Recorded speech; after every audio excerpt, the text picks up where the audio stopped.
मैं आपके सामने रॉन्ग नंबर का मतलब प्यार कहानी का लेकर के आया हूँ पार्ट नंबर 19। पार्ट नंबर 18 में मैं आपको बता रहा था कि जैसे ही शबा अपने घर को चलने को हुई तो समीर शबा के बगल में ऑटो में बैठा और शबा समीर को ऐसे देखे जा रही थी जैसे क्या कोई नायाब तोहफा मिल गया हो। एक टुक देखे ही जा रही थी। अब आगे इतनी गौर से तो आज तक मैंने समीर ने कहा इतनी गौर से तो आज तक मैंने किसी भी मूवी में किसी स्मार्ट हैंडसम हीरो को देखते हुए भी नहीं देखा, एक से एक स्मार्ट हीरोइन को भी। जितनी गौर से शबा समीर को देखे जा रही थी। जब तक ऑटो चला नहीं तब तक शबा और समीर एक दूसरे को एकटुक देखे ही जा रहे थे। कुछ टाइम बाद ऑटो फुल हो गया और समीर ऑटो से नीचे उतर गया।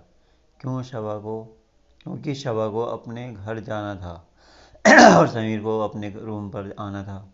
आप एक बात सोचकर कंफ्यूज होंगे कि समीर जब डॉक्टर था तो फिर कंपनी में सुपरवाइज़र की जॉब कैसे करता था। तो इसका मतलब यह है कि वो दिन में काम न चलने की वजह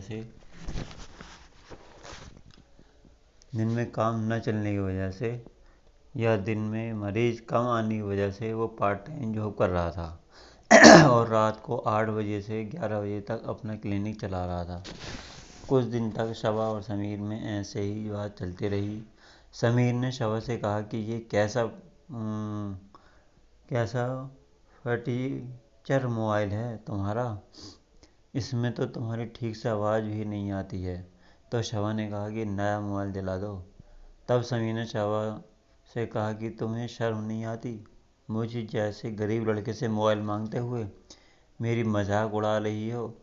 तुम तो खुद इतनी अमीर हो कि रोज़ एक नया मोबाइल खरीद भी सकती हो और दूसरों को भी खरीदवा सकती हो। तो शबा ने कहा कि तुम्हें चाहिए। समीर ने कहा मुझे नहीं चाहिए। शबा ने पूछा अच्छा ये बताओ कि तुमने ईद के लिए अपने कपड़े बनाए या नहीं बनाए अब तक। तो समीर ने कहा कि नहीं बनाए हैं। पर तुम क्यों पूछ रही हो कपड़ों के लिए। तो शबा ने कहा कि क्यों नहीं बनाए। तब समीर ने कहा कि मेरे पास अभी पैसे नहीं हैं, मैं तुम्हारी तरह अमीर थोड़ी हूँ जो जब चाहे कपड़े बना सकता हूँ। तो शबा ने कहा कि मैं बना दूँ तुम्हारे कपड़े। तो समीर ने कहा कि रहने दो, मेरे बदले के तुम ही बना लो। मैं कभी किसी लड़की से पैसे खर्च नहीं करवाता हूँ और ना ही किसी लड़की की अमीरी का फ़ायदा उठाता हूँ। मैं कभी किसी के पैसों का फ़ायदा या किसी लड़की का नाजायज़ फ़ायदा कभी नहीं उठाया। मेरा प्यार दूसरे लड़कों की तरह मतलबी नहीं है। मैं दूसरे लड़कों की तरह मतलबी नहीं, बिल्कुल भी मतलबी नहीं हूँ। तो शबा ने कहा ओफो, वफादारी तो देखो, वाह क्या बात है।